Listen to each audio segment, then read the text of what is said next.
You guys, in this video, I want to tell you how to go about deciding what kind of car you should buy and how to go about buying or leasing it. It doesn't matter if it's a new or a used car. I'm hoping that this video will give you some idea as far as how to approach getting the deal done.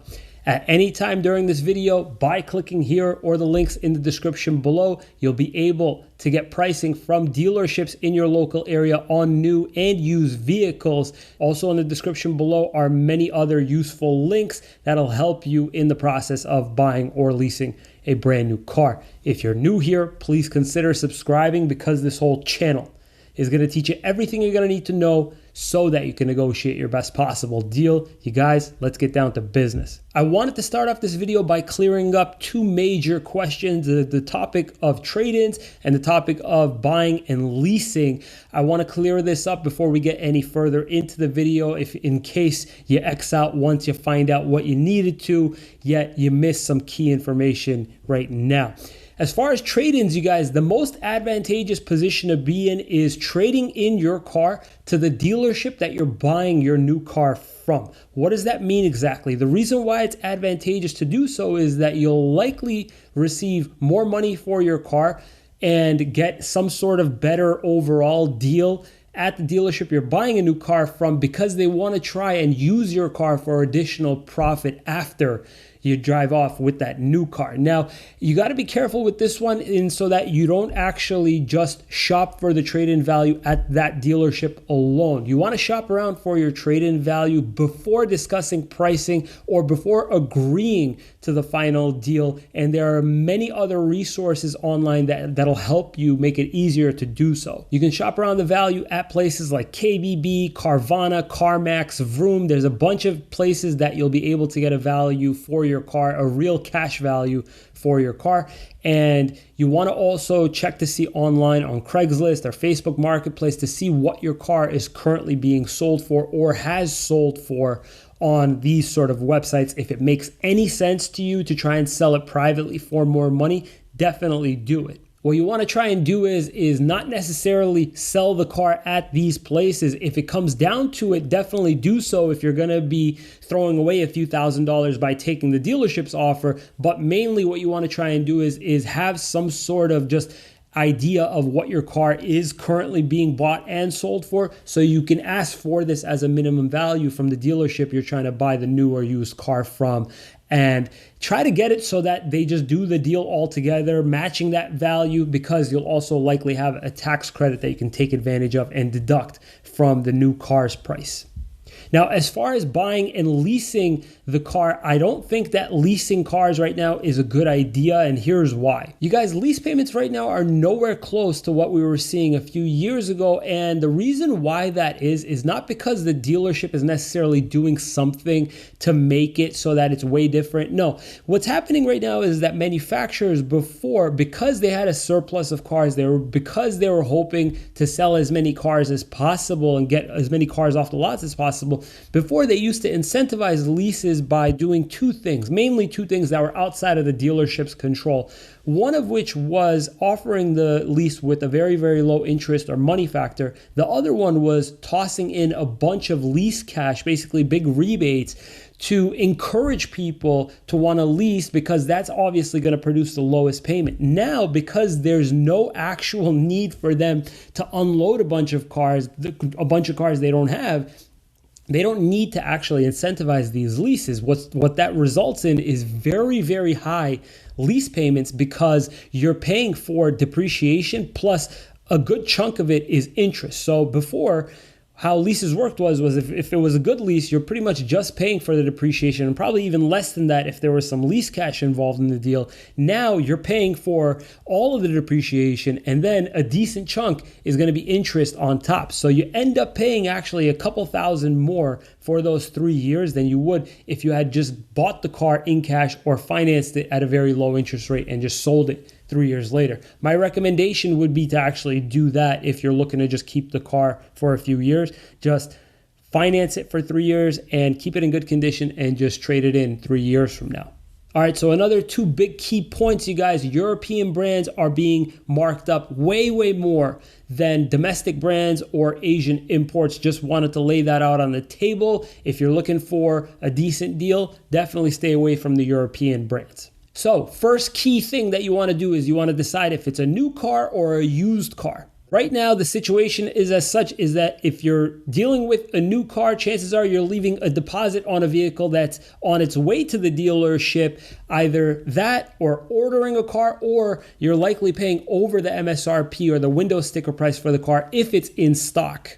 Getting a car for the window sticker price is definitely considered to be a win in my book right now. So if you're getting a car that's in stock that works for you at the window sticker price, pull the trigger. If you were thinking to yourself, is it a better value if I buy a used car? Definitely not, and here's why. Right now, values of used cars are up by roughly around 35% than what they should have been, as in the value of your used car is likely to rapidly depreciate in a couple years once things start correcting themselves and cars start popping up more and more on the market. So once you decide whether or not you want a new or a used car, what you want to do is in my opinion, download the cars.com app. And by no means am I actually affiliated with cars.com. I actually just really, really love their app. And I'm not talking about their website on desktop. I'm specifically referring to the app. You want to download the app and you want to just start off with the basics. You want to start off with the body style of the car you want, if it's an SUV or a pickup truck, and if it's a new or a used car. If you have a price in mind, you don't want to pay more than say like $35,000, say after tax, you want to be searching for the maximum price of that car before tax. So a good rule of thumb is like maybe subtract about 10% off of the car. So if you're looking to pay no more than $35,000, likely search for a car that's about $30,000 at most to take into account taxes and fees. Now you can see on the app, I'll put like a screenshot right here. You can see on the app that you can narrow down your search results pretty much by brand, and then it starts to populate different models that are available for your particular parameters. And you can sort of see once this populates that, let's say Honda, Toyota, Jeep is way more in stock than say, I don't know, Kia or Hyundai. I'm just giving you some rough ideas here. So if you were looking for the most likely scenario to land you in a car sooner or for the best or better deal, it's likely to be on cars that are showing more vehicles in stock within about 50 to 100 miles near you. If you want to cast a wider net, if you live in an area that doesn't have many dealerships, definitely do so.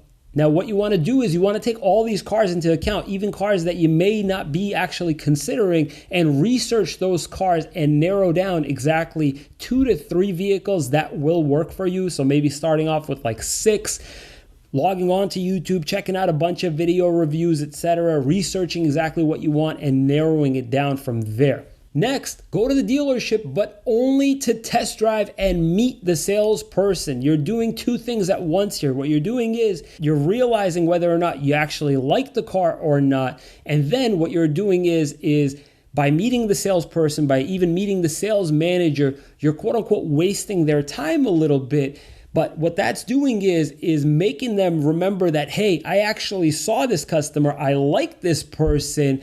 That usually results in you having a little bit more priority than the person that's either calling on the phone, never having stopped by, or emailing their internet sales team. This will land you a little bit more leverage than just shopping around prices just online. You want to do a little bit of both. You want to go to one store, try to get some sort of committed offer, and then shop around the price as best as you can. If you left a deposit on the car, I hope that the price is good. However, keep in mind, a deposit is just a deposit. And if you land a better deal somewhere else by telling the other dealership, hey, can you beat that deal I had here?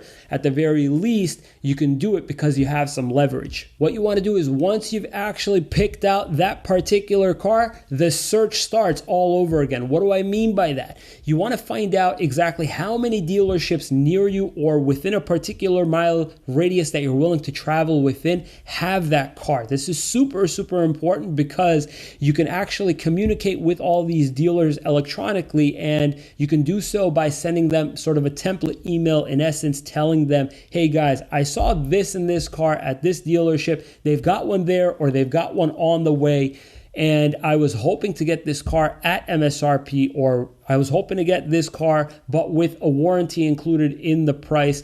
How close can you get me to what I want? Or can you get me to what I want? Blast this email out to any dealership that you've got within this mileage radius, and more so, try to be a little bit aggressive with those dealerships that show that they have the car either there or in transit. Call them and ask them to check out your email. Tell them I am ready to go today. The very most important thing that you got to do is show them commitment today, because these cars are literally coming and going at the speed of light, literally. So what you want to do is when you're dealing with salespeople, sales managers, tell them I'm actively ready to go if you're actively ready to go. What I think is a very, very good benchmark is buying a new car at MSRP with no additional markups. Don't pay anything over MSRP as sort of a markup or a market adjustment. Argue way against that. And even if you're getting the car at MSRP, they have another chance at trying to sell you a marked up car by adding in unnecessary accessories or little packages, window tints, stuff like that. So be on the lookout for, okay, they're selling it at MSRP, but then they've got some sort of like accessory package that they're tossing into every single car. A lot of dealerships do this. Your goal is to get the car at true MSRP. It doesn't stop there though. If you're finding that you can't get the car at MSRP for the car that's in stock, you may want to resort to leaving a deposit on a car at another dealership that they're expecting the car on the way in a couple months. Waiting a couple months to save a couple grand is all up to you to decide if it's worth your hassle.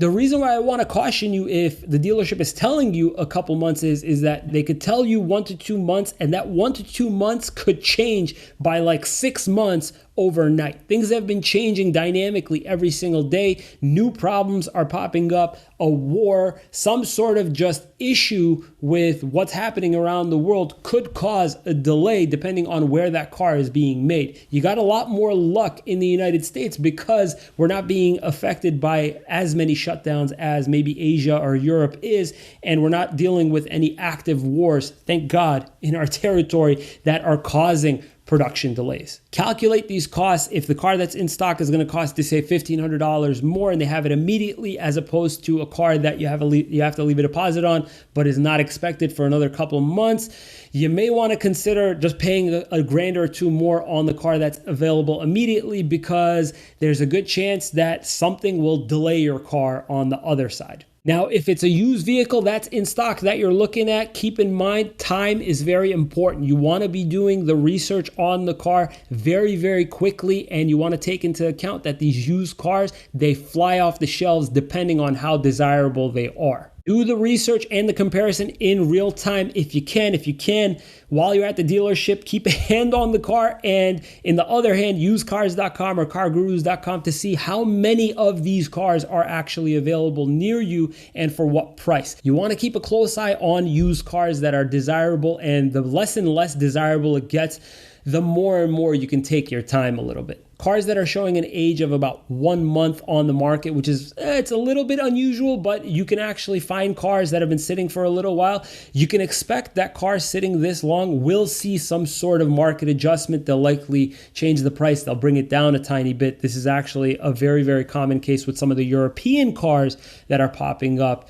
and they're trying to basically get a ton of money for, but are realizing nobody wants it, because most of the buyers actually know what the car should be selling for and just skip it altogether. Definitely not the case with the G-Class. I get it, because the buyers just don't even care what the price is. Okay, so right now, the major profit center for a lot of dealerships is financing, you guys. This is actually a huge topic in the automotive industry. A lot of dealerships are actually trying to give out financing on their own, as in financing the car directly with no third party involved in the transaction. It's a huge moneymaker for dealerships. Even if you haven't figured out exactly which car you want down to the T, at the very least, figure out what your credit is capable of pulling off in case you do land on the car, and in case you're ready to go, but you don't have financing, and all of a sudden you find yourself in a situation where you got to decide, yes, to the 8% interest rate with your 800 credit score, or no? The reason that you may be caught in this situation is that if you walk into the dealership without financing, you may be put in a situation where you have very, very little time to figure out what you're personally capable of. Why did I just stutter? Banks are not listing their rates as commonly as they used to. Really, the only bank that's listing out auto rates on their website was Bank of America. Bank of America right now, you can get on very, very good credit, roughly about a 3% interest rate for new cars, about a 4% interest rate for used cars. This changes everywhere. It changes by region as well, depending on what your credit score is. If, let's say, you got a 600, you may see a rate in the high 9s, low 10s. I don't know. It's very, very important to contact your bank. Try to get with a credit union or use a third party like supermoney.com. That's in my description below to try and figure out what your credit is capable of. Now, if you're looking at a car that's higher mileage, expect a higher interest rate, even if you've got perfect credit, because banks are not trying to be in a position where they've got a car that has a very, very high payoff relative to the value, and all of a sudden the car, for whatever reason, you stop paying for, and it's a huge liability on their end.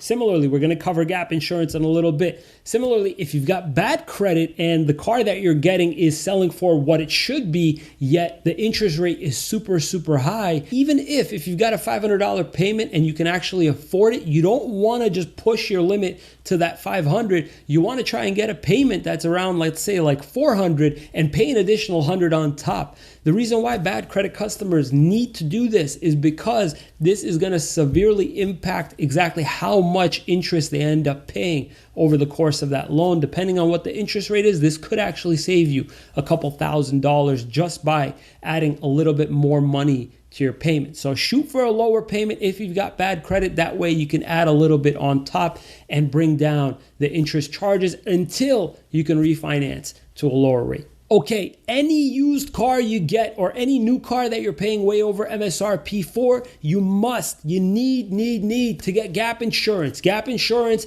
is a must. Definitely get it. I'm not telling you to get it from the dealership. I'm telling you to get it. The reason why I say this is because a lot of people, they come to find out after they pay like $700 for gap insurance from the dealership, they find out that they just gotten this gap insurance from their insurance company. If your insurance company doesn't offer gap insurance, cancel that insurance policy and go with somebody that does offer it. The reason why, you're going to be paying about $700 at the dealership to get gap because your insurance doesn't have it. Try to weigh out the costs exactly. If you're saving a bunch of money by going with Geico, and Geico, for example, if they don't offer gap insurance, which I'm not exactly sure if they do or don't anymore, don't quote me on it, and the other guy is about like $50 more or $100 more for the year, just go with the other guy and get the gap insurance. If you buy gap at the dealership, don't pay more than about $500 to $700, especially if the loan itself is a 5-year loan. This really breaks down to about $100, $150 per year. It's just not worth paying a lot more than, say, like $700 or $800, but it's worth paying for gap insurance. Do not skip it. Now, if you're worried about the car giving you problems, extended warranties are not that bad of an idea. Extended warranties at full price at the dealership is a really, really bad idea. You want to buy an extended warranty if you're really worried, but you want to shop around for the price of that extended warranty as best as you can. Now, there's a lot of different resources. I think AAA sells auto warranties. Basically, if you Google auto warranty, you'll probably be bombarded at this point with different offers for an auto warranty. Just get quotes from as many people as you can to see what they're offering and what the limitations are. If you need some sort of idea, I would probably shoot for AAA first. Biggest question I get when people go to the finance office is wheel and tire or paint protection worth it? It's not worth it. The reason why I say this is because most of the time people don't even break even on their wheel and tire, and most of the time paint protection could be purchased at a detail shop. Basically, just go to any tint shop or film shop and they'll do the paint protection at nearly half the price or close to half the price as what the dealership is charging. If you want to try and get it included in the financing, however, at the very least, try to negotiate as best as you can for the paint protection. In essence, try to get them to do it for half the price and toss it into the financing if you don't want to actually pay for it out of pocket. And I get it, you guys, I'm from New England. Hitting a pothole and getting a flat tire is probably a monthly occurrence for a lot of people that live here. So wheel and tire may be worth it for you. How I would gauge it is try to figure out exactly how much this has costed you over the course of, let's say, 3 to 5 years, and try to figure out, is it worth getting the wheel and tire for X amount? If this costed me Y amount, make the subtraction and figure out if it's worth it from your particular experience. If you're upgrading to a car that is gonna have very, very low profile or very big wheels and you have that many flat tires, it's probably a good idea to get wheel and tire insurance. Just try to negotiate the price down a little bit. Now, you guys, ultimately, this is not the end all be all. There's gonna be particular unique situations where you might be facing that are not covered in this video. I hope that I do have a video for you that does cover the situation that you might be in. However, I think that this video should cover pretty much everything that's taking place right now. If you like the video, give it a thumbs up. And by clicking here or the links in the description below, you'll be able to access pricing from dealerships in your local area on new and used vehicles. There's also a ton of other resources available to help you while you're shopping around for a new or used car. If you found this information useful, please consider subscribing. Thank you so much for watching, guys. We'll see you next time.